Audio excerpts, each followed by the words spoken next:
The Pontiac GTO last appeared in 1974. With about 200 horsepower, 0 to 60 took over 9 seconds, a mere shadow of its former glory days. Well, for 2004, the GOAT is back, and so is the legendary performance.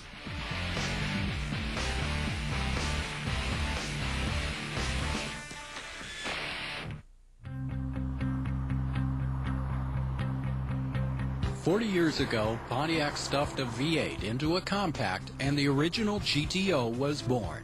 Now history is coming full circle, and the high-horse, rear-wheel drive formula is back." The 2004 Pontiac GTO is a very eagerly anticipated new arrival from General Motors. Pontiac kind of kicked off the muscle car craze with the original GTO.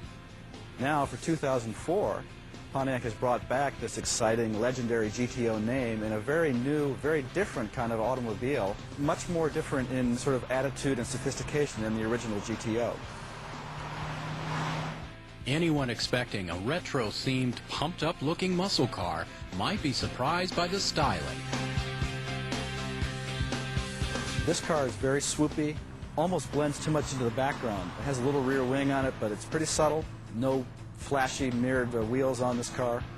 Even with bright yellow paint, it's a pretty subtle coupe. And a quick one, too. What the GTO lacks in body cladding, it makes up for in muscle.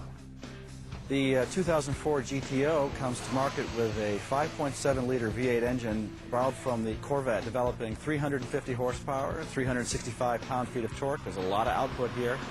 Put into a mid-size or compact body from Australia called the Monaro. It's actually made by GM Division Holden, and that kind of power and that small a body creates some pretty impressive performance. Missing is the punishing ride we've come to expect from American performance coupes. The real-world everyday drive is a smooth one. It's a very rewarding car to drive. We didn't expect it to be as sophisticated as it is. The shifter is buttery smooth. There's a tremendous flexibility in the engine. The ride is very creamy for a car with this much performance. At the track, this new GOAT has no problem living up to the legend. The new GTO would leave the old ones in the dust. We're talking 5.3 seconds to 60 miles an hour, a quarter mile in just under 14 seconds at about 105 miles an hour. These are terrific numbers. The new GTO's braking is pretty terrific, too. Needing just 120 feet to stop from 60, it's not supercar performance, but very impressive, especially on all-season tires. In the slalom, the GTO posted just over 63 mile-an-hour speed, which is a good performance. Not the best we've measured, but the GTO was very neutral, it's very stable, very poised. It never feels like it's going to step out of line on you. To us, that's the more impressive achievement. Just as impressive is the fit and finish. Parts gaps are tight and uniform, and the interior shapes flow smoothly together. Standard leather covers the tilt telescope wheel, shift boot, and deeply bolstered seats. 2 more buckets behind the front pair complete the 2+2 setup. 4 large analog gauges are color coordinated with the exterior paint. The dials and much of the interior, including the pedals, are trimmed with a satin nickel finish. The no-nonsense center stack features a Blaupunkt 6CD 10-speaker audio system.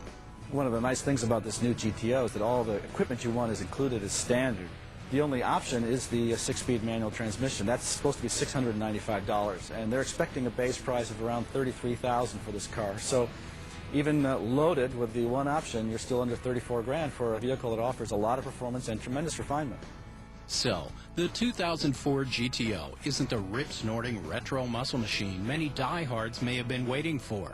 But with 18,000 slated to arrive from down under each year, GM hopes to reinvigorate Pontiac and this legendary nameplate. I think Pontiac has really impressed us with this new 2004 GTO. We've got a fast, quiet, smooth, sophisticated executives coupe that is really going to give a lot of the European purebreds a run for the money. In that respect, this new American muscle car really has us dazzled.